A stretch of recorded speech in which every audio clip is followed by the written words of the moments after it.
அப்படியே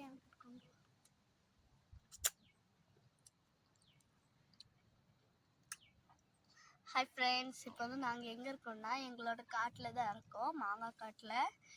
நான் வந்து சோறு போட்டுட்டு வந்திருக்கிறேன். என்ன ஸ்பெஷல்னா தயிர் சோறு, கேபேஜ் கூட்டா. நாங்கள் சாப்பிட்டு பார்க்கலாம்.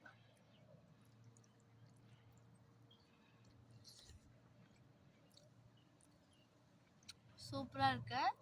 இந்த வெயிலுக்கு தயிர் சோறு சாப்பிட்டா, அது ஃப்ரிட்ஜில் வச்சு சாப்பிட்டா நல்லா கொடுக்கணும். ஃப்ரிட்ஜு தண்ணி கொண்டு வந்துருக்கேன். ஹாய் ஃப்ரெண்ட்ஸ், இன்றைக்கி வந்துட்டு மார்னிங் விலாகும் லஞ்ச் விலாகும் தான் பார்க்க போகிறோம். வாங்க இந்த வீடியோக்குள்ளே போகலாம். என்னோடய வீடியோ ஃபஸ்ட் டைம் பார்க்குறீங்க, சப்ஸ்கிரைப் பண்ணுங்கள், லைக் பண்ணுங்கள், கமெண்ட் பண்ணுங்கள், ஷேர் பண்ணுங்கள். இன்றைக்கி காலையில் காய்கறிக்காரன் வந்தப்போ நாங்கள் காய்கறியெல்லாம் வாங்கிட்டு வந்தாச்சு. இதெல்லாம் சேர்த்து 250 ரூபா. அந்த இப்போ காய்ச்ச காய்கறி எல்லாமே. அதுக்கப்புறம் அடுப்பு பற்ற வைக்கணும்னு சொல்லி அடுப்பு பற்ற வச்சு போட்டு உலச்சட்டி எடுத்து போட்டு அடுப்பில் வச்சாச்சு. அதுக்கப்புறம் கேரட்டு பீன்ஸ் எல்லாம் எடுத்து பொரியலுக்கு ரெடி பண்ணி வச்சுருக்கிறேன். காலையில் வந்து வீட்டுக்கார் வேலைக்கு போகிறனால இட்லி சுடலான்னு சொல்லிட்டு இட்லிக்கு மாவு நேற்று ஆட்டி வச்சுருந்தேன். அதையெல்லாம் எடுத்து போட்டு ஒரு பாத்திரத்தில் போட்டு உப்பு போட்டு கலக்கிக்கலாம். கொஞ்சம் லைட்டாக தண்ணி விட்டு போட்டு கலக்கி இட்லி சட்டியில் ஊற்றி வச்சுக்கலாம்.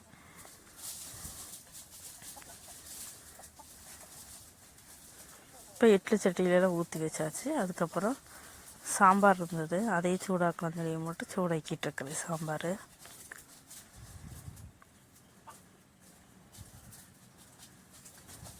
இப்போ இட்லியெல்லாம் வந்துடுச்சு. சரி, குட்டிகளுக்கு கொடுக்கலான்னு சொல்லி போட்டு அவங்களுக்கு பிளேட்டில் போட்டு இட்லியும் சாம்பார் ஊற்றி கொடுத்துட்டேன். இன்றைக்கி வந்து 2 பேர்த்துக்கு வேக்சின் எடுக்க போகிறனால இன்றைக்கி நேரத்துலேயும் சமையல் வேலை முடிக்கலாம்னு சொல்லிட்டு சீக்கிரமாக செஞ்சிட்ருக்கிறேன். இப்போ இட்லியெல்லாம் எடுத்து அவங்களுக்கு கொடுத்தாச்சு. இது எனக்கு இட்லி. எனக்கு ஒரு 3 இட்லி வச்சு போட்டு சாம்பார் ஊற்றிட்டு நல்லா சாப்பிட்டாச்சு. இன்றைக்கி சாம்பார் செம டேஸ்ட்டாக இருந்தது.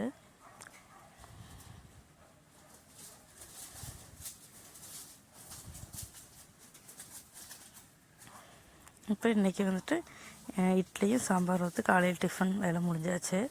அதுக்கப்புறம் லஞ்சுக்கு வந்து போட்டு சோறு அடுப்பில் வச்சுருந்தேன், அது வடித்தாச்சு. அதுக்கப்புறம் முட்டைக்கோசு இதெல்லாம் கேரட்டெல்லாம் நல்லா கட் பண்ணி வச்சுருந்தேன். அதில் வந்துட்டு பெரிய வெங்காயம், 2 பச்சை மிளகா, பூண்டு, கருவேப்பிலை, தேங்காய், கொஞ்சம் மஞ்சப்பொடி, கொஞ்சம் வந்துட்டு மஞ்சப்பொடி போட்டு கையால் ஒரு 2 நிமிஷம் நல்லா பிசைஞ்சு போட்டு ஒரு காமணிக்கு நம்ம எடுத்து மாற்றி வச்சுக்கலாம். அதுக்கப்புறம் ஒரு வடச்சட்டி எடுத்து அடுப்பில் வச்சு போட்டு ஆயில் ஊற்றிட்டு கடுகு போட்டு நம்ம எடுத்து வச்சுருந்து பொரியல் எடுத்து இதில் போட்டுக்கலாம். போட்டு ஸ்லிம்மிலேயே ஒரு 10 நிமிஷம் வச்சு வேக வச்சுக்கலாம்.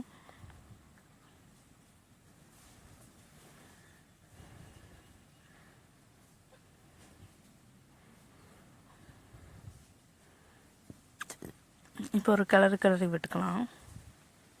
இப்போ தண்ணியெல்லாம் இல்லை, அதனால் கொஞ்சம் லைட்டாக தண்ணி சேர்த்திக்கலாம். இப்போ அடுப்பு பற்றுற மாதிரி இருந்தது, அதெல்லாம் நல்லா இலக்கி விட்டு போட்டு இப்போ பொரியல் ரெடி ஆயிடுச்சு.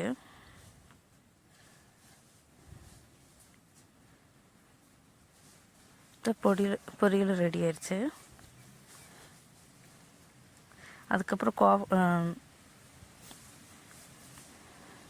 கொத்தவரங்காய் இருந்தது, அதை எடுத்து போட்டு காம்பெல்லாம் சீவி போட்டு இதே மாதிரி தட்டில் காய வச்சுக்கலாம். வத்தல் சேர்க்கணும், காய வச்சுக்கலாம்னு சொல்லி தட்டில் எல்லாம் சீவி வச்சாச்சு. இப்போ கொண்டு வெயிலில் விட்டே காய வச்சிடலாம் அதை. அதுக்கப்புறம் நான் குட்டியெல்லாம் புறப்பட்டு இப்போ பஸ்ஸில் போயிட்டுருக்குறோம்.